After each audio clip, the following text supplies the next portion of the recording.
आप सभी को राम राम। मैं दीपक कुमार आप सभी का स्वागत करता हूं दाता स्टाइल में।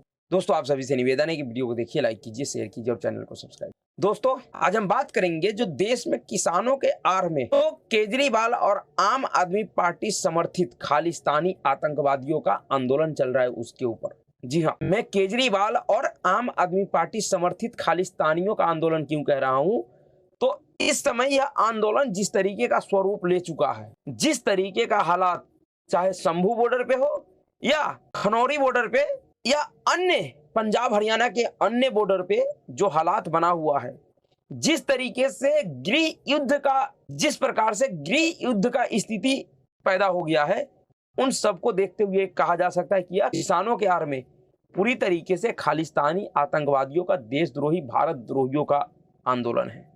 और आम आदमी और केजरीवाल समर्थित इसलिए कि जिस तरीके से इस पूरे आंदोलन को इस स्थिति तक पहुंचने में अरविंद केजरीवाल और उनकी पार्टी आम आदमी पार्टी की पंजाब सरकार ने मदद किया है, इन सभी चीजों को अगर देखा जाए तो यह बिल्कुल कहा जा सकता है कि यह अरविंद केजरीवाल और आम आदमी पार्टी समर्थित खालिस्तानी आतंकवादियों का आंदोलन है। इस आंदोलन का किसानों से कोई लेना देना नहीं है। जो रिपोर्ट आया है गृह मंत्रालय का, जो उन्होंने पंजाब सरकार को लिखा है, उस रिपोर्ट को अगर देखा जाए और जिस तरीके का दृश्य बॉर्डर पे बना हुआ है, उन दृश्यों को देखा जाए तो यह फिर से एक बार ऐसा ही लग रहा है, पंजाब फिर से उसी रास्ते पे जा रहा है। पंजाब में फिर से वही हालात पैदा हो रहा है जिस तरीके का हालात 80 के दौर में था। एक बार फिर से पंजाब आम आदमी पार्टी अरविंद केजरीवाल के नेतृत्व वाली पार्टी के समर्थन से उसी 80 के दौर में जा रहा है, जिस समय खालिस्तान आतंकवाद का खालिस्तान मूवमेंट चरम पे था। और जिस तरीके का घटना पिछले कुछ दिनों में, जब से पंजाब में भगवंत मान का सरकार बना है, तब से जिस तरीके का पंजाब में बदलाव आया है, उन बदलावों को देखा जाए तो वह ऐसा लग रहा है कि पंजाब फिर से उसी रास्ते पे जा रहा है। पहले अमृतपाल सिंह, जिस तरीके से भगवंत मान सरकार ने उस अमृतपाल सिंह को बढ़ाया, आगे बढ़ाया, जिस तरीके का हालात एक लुच्चे लफंगे अमृतपाल सिंह के लिए पूरे पंजाब में तैयार किया गया था, जैसा माहौल बना दिया गया था, उस अमृतपाल सिंह के ऊपर जब भारत सरकार ने नकेल कसा, तो अब उसके बाद तथाकथित फर्जी किसानों के नाम पे यह आंदोलन, और इस आंदोलन के दौरान जिस तरीके का घटना घट रहा है, जिस तरीके से इस आंदोलन में इन आंदोलनकारियों ने हरियाणा पुलिस के 3 जवानों का हत्या कर दिया है, 3 जवानों का, इन लोगों ने 3 पुलिसकर्मियों का जान ले लिया है। और जिस तरीके से खनौरी बॉर्डर पे इन आंदोलनकारियों ने सामूहिक रूप से पुलिस वालों के ऊपर हमला किया, भाले गरां से, तलवार से, हर चीज से हमला किया, इन सब चीजों को देखा जाए तो यह ऐसा लग रहा है कि इस आंदोलन का किसानों से कोई लेना देना नहीं है। और यह आंदोलन पूरी तरीके से भारत द्रोहियों का, देशद्रोहियों का है। इन लोगों ने कल किस तरीके से खनौरी बॉर्डर पे पुलिस वालों के ऊपर हमला किया, उस पूरे हमले का जानकारी खुद हरियाणा पुलिस की कप्तान दे रही हैं। उनको सुनिए कि वो क्या कह रही हैं। फिर आपको जो रिपोर्ट आया है, जो खुलासे हुआ है गृह मंत्रालय की तरफ से, उन खुलासों पे चर्चा करेंगे। फिर आपको समझ में आएगा कि इस आंदोलन के पीछे का असली मकसद क्या है और किस तरीके से पंजाब सरकार ने, भगवंत मान ने, उनकी पुलिस ने इस आंदोलन को इस स्तर पे पहुंचने में सहायता किया है। तो पहले हरियाणा पुलिस कप्तान को सुनिए कि वो क्या कह रही हैं।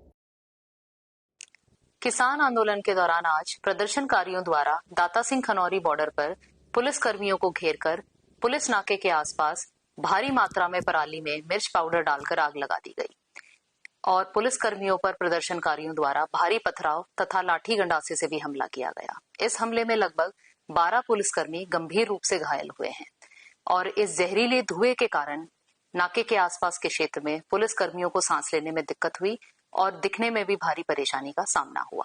प्रदर्शनकारियों से यह अपील की जाती है कि वे ऐसा ना करें, क्योंकि जहरीले धुएं से विजिबिलिटी कम हो जाती है और पुलिस कर्मियों द्वारा कानून व्यवस्था बनाए रखने का प्रयास न केवल बाधित होता है, बल्कि ऐसा करने से दोनों पक्षों के लिए जोखिम बढ़ जाता है और किसी भी प्रकार की आकस्मिक दुर्घटना होने की संभावना बनी रहती है।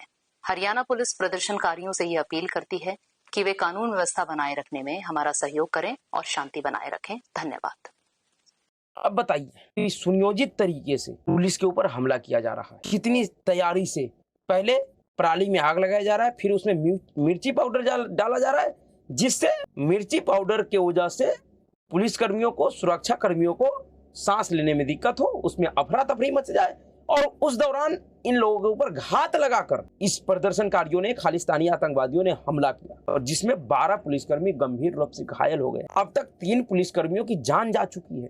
और जिस तैयारी के साथ इस बार शंभू बॉर्डर हो या खनौरी बॉर्डर हो, इन सभी जगहों पे आया है, जिस तरीके से आप देख सकते हैं कि किस तरीके से बख्तरबंद गाड़ियों को लेकर आया गया है। इस देश में ऐसा पहली बार हुआ है कि किसी आंदोलन में इस तरीके का तैयारी है कि बख्तरबंद गाड़ी, बख्तरबंद जेसीबी, बख्तरबंद पोकलेन मशीन, बख्तरबंद ट्रैक्टर, यानी कि एक तरीके से इस बार पूरी युद्ध की तैयारी में है। यह किसान आंदोलन के आड़ में एक तरीके से इस देश के खिलाफ गृह युद्ध की तैयारी है। यह दुर्भाग्य है कि कोई गुरु पतवंत सिंह पन्नू, कोई खालिस्तानी आतंकवादी देश से बाहर इस बात को धमकी देता है कि हम भारत में पंजाब को अलग कर देंगे, तोड़ देंगे, पंजाब को हम अलग करवा देंगे, आजाद खालिस्तान बनवा देंगे। और उस विदेश में बैठे हुए कुत्तों के भौंकने से इस देश में कुछ ऐसे लोग हैं जो अपने ही देश के खिलाफ इस तरीके का षड्यंत्र करता है। इस किसान आंदोलन के दौरान जिस तरीके का मांग इन किसान नेताओं का है, इनके मांग को अगर आप समझिएगा तो आपको समझ में आ जाएगा कि इनका वो जो मांग है, वह मांग किसी भी तरीके से जायज नहीं है। शुरू से ही ये लोग ऐसे ऐसे मांग कर रहे हैं कि 10-10 हजार रुपये पेंशन सभी किसान को, 750 रुपये की मनरेगा की दिहाड़ी, जितने लोन ले रखे हैं, जितना लोन है उस सभी लोन माफ हो, जितनी हम फसल उगाए, चाहे कुछ भी उगाए, अगर घास भी उगाए उसे सरकार कानूनी गारंटी के साथ खरीदे। ये इस तरीके का मांग है जो संभव नहीं है मानना सरकार के लिए। इस सरकार के लिए नहीं, किसी भी सरकार के लिए। इस देश में आज नरेंद्र मोदी का सरकार है, हमेशा नरेंद्र मोदी का सरकार नहीं रहेगा, चाहे सरकार किसी का भी आ जाए। जिस तरीके का मांग है इन किसानों का, यह किसी भी सरकार के लिए मानना संभव ही नहीं है। उन मांगों को मानना किसी भी सरकार के लिए संभव नहीं है, चाहे किसी भी पार्टी का हो। बेशक आज कोई नेता अपने बरबोलेपन में, बददिमागी में, या ये कह ले कि जानकारी के अभाव में ये कह दे कि हम किसानों के इन मांगों को मानेंगे, लेकिन जब वो सरकार में आएंगे, सिस्टम में आएंगे, तो उनको समझ में आ जाएगा। उनके बाप दादाओं ने, उनके पूर्वजों ने इस देश को दिखाया है। ये जिस मांगों को आज ये कह रहे हैं कि हम पूरा करेंगे, हम एमएसपी की गारंटी देंगे। 2006 में स्वामीनाथन आयोग की एक रिपोर्ट आ गई थी, और 2006 से 2014 तक इस देश में इसी व्यक्ति के, इसी राहुल गांधी के, जिन्होंने किसान को गारंटी दिया है, आश्वासन दिया है कि हम एमएसपी कानून की गारंटी देंगे। इनकी मम्मी सुपर प्राइम मिनिस्टर थी। दुनिया के सबसे बेहतरीन अर्थशास्त्रियों में गिने जाने वाले डॉक्टर मनमोहन सिंह इस देश का प्रधानमंत्री था। उन लोगों ने स्वामीनाथन कमेटी को, इस रिपोर्ट को देखा भी नहीं। लागू करना और उस पर विचार करना तो दूर की बात है। और आज एक ऐसे नेता जिसकी समझ कितनी है, जिसको अकल कितना है, पूरा देश देख रहा है, जान रहा है, उसी के बयानों से जान रहा है। वो कह रहा है कि हम एमएसपी का लीगल गारंटी दे देंगे, जब सत्ता में आएगा तो देखा जाएगा। लेकिन फिलहाल जो ये मांग है, अगर कोई भी विचार विवेकशील इंसान अगर सोचे, तो इन मांगों को सिर्फ इसी सरकार के लिए नहीं, आने वाले किसी भी सरकारों के लिए संभव नहीं है कि वो इनके मांगों को मान जाए, क्योंकि इनका मांग पूरी तरह से अतार्किक है, अनैतिक है। और यही सब दिखाता है कि यह जो आंदोलन है, यह बेशक किसानों के नाम पे हो रहा है, लेकिन यह आंदोलन किसानों के लिए नहीं हो रहा है। इस आंदोलन का मकसद कुछ और है। और क्या मकसद है, उसको आपको इस किसान आंदोलन के ही लोगों के द्वारा सुनना चाहिए कि उनका मकसद क्या है इस आंदोलन के पीछे। आप सुनिए कि ये लोग क्या कह रहा है, क्या चाह रहा है इस देश के सरकार से। रुकते कोई नहीं जब तक मोदी और योगी खट्टर तीनों इस्तीफा नहीं दिंदे। मैं इन्हां दा इस्तीफा दवाना सबसे पहला, बाकी किसान पीछे हटते कोई नहीं। इस्तीफा दवाऊंगे कि दवा भाई। ਮੋਦੀ ਦਾ ਗ੍ਰਾਫ ਬਹੁਤ ਮੰਦਰ ਦੇ ਕਰਕੇ ਉੱਪਰ ਚੜ ਗਿਆ। ਉਹ ਨੁਕਸਾਨ ਉਹ ਇਹਦਾ ਗ੍ਰਾਫ ਡਾਊਨ ਕਿਵੇਂ ਆ ਸਕਦਾ ਹੈ। ਮੈਂ ਬਹੁਤ ਵਾਰੀ ਜਦੋਂ ਮੈਂ ਪਿੰਡਾਂ ਦੇ ਵਿੱਚ ਤਿਆਰੀਆਂ ਕਰਾਉਂਦਾ ਫਿਰਦਾ ਸੀ, ਬਹੁਤ ਵਾਰੀ ਲੋਕਾਂ ਨੂੰ ਇਹ ਕਹਿੰਦਾ ਸੀ ਕਿ ਮੌਕਾ ਬੜਾ ਥੋੜਾ, ਗ੍ਰਾਫ ਉਹਦਾ ਬੜਾ ਉੱਚਾ ਚੜਿਆ, ਦਿਨ ਸਾਡੇ ਕੋਲੇ ਥੋੜੇ ਆ। ਕੀ ਅਸੀਂ ਇਹਨੇ ਥੋੜੇ ਦਿਨਾਂ ਦੇ ਵਿੱਚ ਗ੍ਰਾਫ ਇਹਦਾ ਡਾਊਨ ਕਰ ਲਾਂਗੇ। ਮੋਦੀ ਦਾ ਗ੍ਰਾਫ ਬਹੁਤ ਮੰਦਰ ਦੇ ਕਰਕੇ ਉੱਪਰ ਚੜ ਗਿਆ। ਉਹ ਨੁਕਸਾਨ यानी कि इनको मोदी का खट्टर का और योगी का इस्तीफा चाहिए। समझ जाइए, ये किसान के आंदोलन में आए हैं कि किसान हैं और इनके आंखों पे आप देखिए तो एयर टाइट चश्मा लगा हुआ है, यानी कि फुल तैयारी में आए हैं, पूरी तरीके से तैयार होकर कि चाहे परिस्थिति कुछ भी हो, हमें हमला करना है तो करना है। और इस पूरे आंदोलन को लेकर जो रिपोर्ट आया है गृह मंत्रालय का, उस रिपोर्टों को अगर आप देखिए तो आपको समझ में आएगा कि किस तरीके से यह किसानों के आड़ में केजरीवाल समर्थित खालिस्तानियों का आंदोलन है। क्योंकि चुनाव से पहले से ही खुद अरविंद केजरीवाल के साथ में रहने वाले लोग, नेता, चाहे वो कुमार विश्वास हो या और भी कई सारे नेता, इन्होंने आरोप लगाया था कि अरविंद केजरीवाल का पंजाब में खालिस्तानी आतंकवादियों के साथ उठना बैठना है, इनका गहरा संबंध है, राजनीतिक संबंध है। और एक बार तो खालिस्तानी आतंकवादियों के गुटों ने इस बात को स्वीकारा भी था कि उसने पंजाब चुनाव में आम आदमी पार्टी को फंडिंग किया था, समर्थन दिया था। और जो रिपोर्ट आया है वो भी इसी की तरफ इशारा कर रहा है कि इस पूरे आंदोलन को यहां तक पहुंचाने में केजरीवाल एंड गैंग ने ही सहायता किया है। दरअसल हरियाणा पंजाब के समूह बॉर्डर तक पहुंचे किसानों को लेकर दो प्रदेशों की पुलिस आमने सामने है। इंटेलिजेंस रिपोर्ट में जो इनपुट दिए गए हैं उसके बाद केंद्रीय गृह मंत्रालय भी सक्रिय है। रिपोर्ट के मुताबिक शंभू बॉर्डर पर एकत्रित हुए किसानों के पास ऐसे तमाम संसाधन मौजूद है जिनकी मदद से पुलिस का मुकाबला किया जा सकता है। ये संसाधन पंजाब के विभिन्न क्षेत्रों से बॉर्डर तक कैसे पहुंचे? किसानों ने एकाएक आंदोलन शुरू नहीं किया, इसके लिए पहले से ही कॉल की गई थी। इसके बावजूद किसानों को शंभू बॉर्डर तक पहुंचने से क्यों नहीं रोका गया? 20 फरवरी को जेसीबी और दूसरे भारी उपकरण की भी किसानों के बीच पहुंच चुके हैं। सूत्रों का कहना है कि जब ये रिपोर्ट केंद्रीय गृह मंत्रालय तक पहुंची तो पंजाब पुलिस इसे कैसे अछूत रहती है। शंभू बॉर्डर पर किसानों को एकत्रित होना, इस मामले में पंजाब पुलिस के कई अफसर केंद्रीय गृह मंत्रालय के रडार पर आ गए हैं। सूत्रों की माने तो किसानों ने कई दिनों पहले ही आंदोलन की कॉल दे रखी थी। पंजाब पुलिस ने तो इतनी भारी संख्या में ट्रैक्टर, ट्रॉली एवं दूसरे वाहनों के साथ किसानों को बॉर्डर पर एकत्रित होने से रोका नहीं। मंगलवार को किसानों के बीच जेसीबी एवं पोकलैंड मशीनें भी पहुंच गई। हालांकि पंजाब पुलिस की तरफ से दावा किया गया था कि किसानों को जेसीबी और पोकलैंड मशीनें शंभू बॉर्डर पर ले जाने से रोकने का प्रयास किया गया था। तो ये पहुंचे कैसे?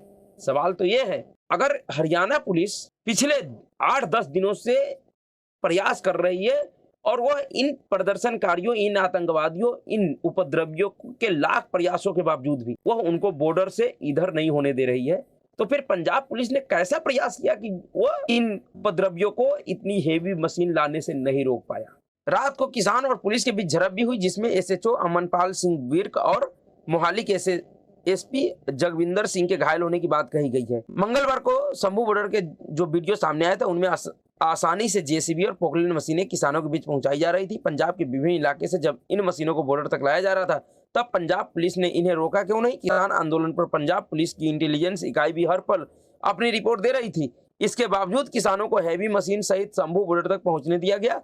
सूत्रों का कहना है कि इस संबंध में इंटेलिजेंस ब्यूरो और हरियाणा पुलिस की रिपोर्ट के आधार पर पंजाब पुलिस के जिम्मेदार अफसर मुश्किल में फंस सकते हैं।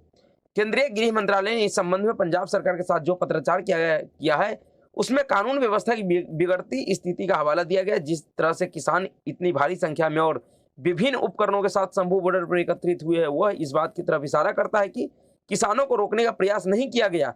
किसानों के बीच कानून तोड़ने वाले ऐसे लोग भी मौजूद हैं जिनकी वजह से पड़ोसी राज्य में अशांति और अव्यवस्थाएं पैदा हो सकती हैं।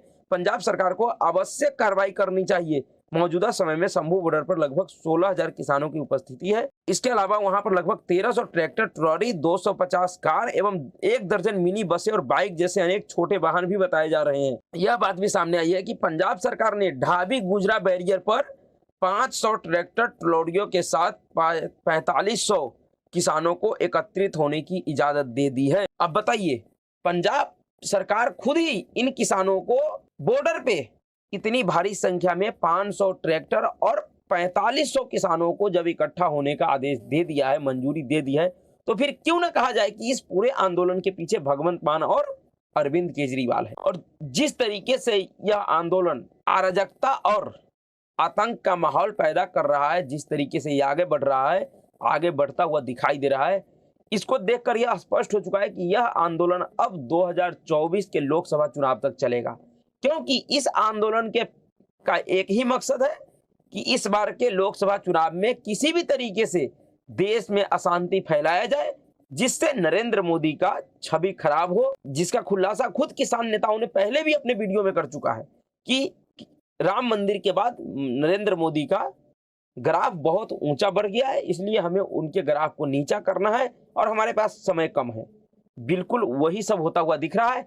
इस आंदोलन के पीछे का जो मकसद है वह किसी भी तरीके से 2024 के लोकसभा चुनाव में नरेंद्र मोदी और भारतीय जनता पार्टी को रोकना है। जानबूझकर इस तरीके का परिस्थिति पैदा किया जा रहा है शंभू बॉर्डर या खनौरी बॉर्डर पे या जो अन्य बॉर्डर है इन सभी बॉर्डरों पे कि प्रशासन, पुलिस के अधिकारी और किसानों के बीच में कोई ऐसा बड़ा मुठभेड़ हो जिसमें हजारों किसानों की जान जाए, जिसके बाद नरेंद्र मोदी को, उनके सरकार को देश भर में बदनाम करने का मौका मिले ही नहीं। क्योंकि चाहे केजरीवाल हो या राहुल गांधी, तमाम प्रयासों के बाद भी, लाख झूठ बोलने के बाद भी वह देश में लोकतांत्रिक तरीके से, चुनावी तरीके से नरेंद्र मोदी को हराने में असफल है और इस बात को वो भी मानते हैं। इसलिए उन सबके पास एक ही रास्ता है कि किसी भी तरीके से इस देश में ऐसा हालात पैदा करवा दिया जाए जिससे देश और दुनिया में नरेंद्र मोदी को छवि को धक्का लगे, उनको नीचा दिखाया जा सके और उनके खिलाफ माहौल तैयार किया जा सके। नहीं तो यह संभव ही नहीं है कि इतनी तैयारी, आप आंदोलनकारियों को देखिए, प्रदर्शनकारियों को देखिए कि पूरी तैयारी के साथ पूरा ऑक्सीजन, एयर शील्ड, चश्मा, मास्क वगैरह हर चीज लेकर वो आए हैं पूरी तैयारी के साथ। इतनी तैयारी है कि अगर हरियाणा पुलिस और इन उपद्रवियों में अगर सीधा मुठभेड़ भी हो जाता है तो वह पुलिस को परास्त करने का क्षमता रखते हैं। जिस तरीके का परिस्थिति इस समय पंजाब में है, हरियाणा बॉर्डर पे है, और जिस तरीके से उन उपद्रवियों को इस देश के मोदी विरोधी दलों का सहयोग मिल रहा है, मैं कई बार कह चुका हूं कि अगर इस तरीके का सहयोग जनसंघ या भारतीय जनता पार्टी 1980 में भिंडरावाले को दिया होता, अगर भिंडरावाले के साथ इस तरीके से खड़ा हुआ होता तो पंजाब से लेकर इस देश में बहुत पहले ही जनसंघ और भारतीय जनता पार्टी सरकार बना लेता। ऐसा नहीं है कि सिर्फ एक अरविंद केजरीवाल ही है जो खालिस्तानियों का सहयोग करके पंजाब में सरकार बना सकता है। अगर इससे पहले का भी राजनीतिक दल और नेता अगर चाहता कि पंजाब में अगर वो खालिस्तानियों का सहयोग दे, खालिस्तानी मूवमेंट को आगे बढ़ाने का सहयोग दे, तो वो भी सरकार बना सकता था। लेकिन उन लोगों ने ऐसा नहीं चाहा। उनके लिए दल हित नहीं, उनके लिए देश हित सर्वोपरि था। लेकिन इस समय जो राजनीतिक परिस्थिति है देश में, जिस तरीके से राजनीतिक तौर पे हार से हताश और निराश इस समय विपक्षी दल है, उनके नेता है, उन लोगों को लग रहा है कि किसी भी प्रकार से, चाहे इस देश को दो टुकड़ों में बांटना क्यों न पड़े, नरेंद्र मोदी को हराना है। अरविंद केजरीवाल पूरी तरीके से कांग्रेस के नक्शे कदम पे चल रहा है। जिस तरीके से पहले कांग्रेसियों ने सत्ता के लिए, सरकार के लिए पहले देश को दो भागों में विभाजित किया, भारत और पाकिस्तान में। उसके बाद देश के अलग अलग क्षेत्रों में भाषा के नाम पे, बोली के नाम पे, धर्म के नाम पे अलग अलग बांटा और उसके बाद राज किया। उसी तरीके के रास्ते पे अरविंद केजरीवाल चल चुका है। वो भी सत्ता के लिए यह चाह रहा है कि किसी भी तरीके से पंजाब में भारत के खिलाफ ऐसा माहौल बना दिया जाए जिससे अगर वह भारत का प्रधानमंत्री न बन पाए तो कम से कम पंजाब का, आजाद पंजाब खालिस्तान का प्रधानमंत्री बन जाए, जैसा आरोप खुद कुमार विश्वास अरविंद केजरीवाल के ऊपर लगा चुका है। उन्होंने एक बैठक के दौरान खुद कुमार विश्वास से कहा था कि विश्वास, मैं भारत का प्रधानमंत्री नहीं बन पाऊंगा तो क्या हुआ, आजाद खालिस्तान का प्रधानमंत्री तो बन सकता हूं। शायद उसी का तैयारी अरविंद केजरीवाल एंड गैंग कर रहा है। लेकिन जिस तरीके से इस पूरे मसले पे home minister Amit Shah ji active हुए हैं, जिस तरीके से इंटेलिजेंस एजेंसी एक्टिव है, इस देश को भरोसा है कि कुछ भी कर ले, मोदी शासन में इस तरीके के किसी भी षड्यंत्र में कोई कामयाब नहीं होगा। सबको मुंह का खाना पड़ेगा आज या कल। तो देखिए आगे क्या होता है। अब तक 3 पुलिस वालों का जान जा चुका है। न जाने यह किसानों के आड़ में केजरीवाल समर्थित खालिस्तानी आतंकवादियों का यह आंदोलन और कितने पुलिस वालों का जान लेता है। तो अभी के लिए इतना ही। अगर आपको वीडियो अच्छा लगा तो वीडियो को लाइक कीजिएगा, शेयर कीजिएगा, चैनल को सब्सक्राइब कीजिएगा। नमस्कार।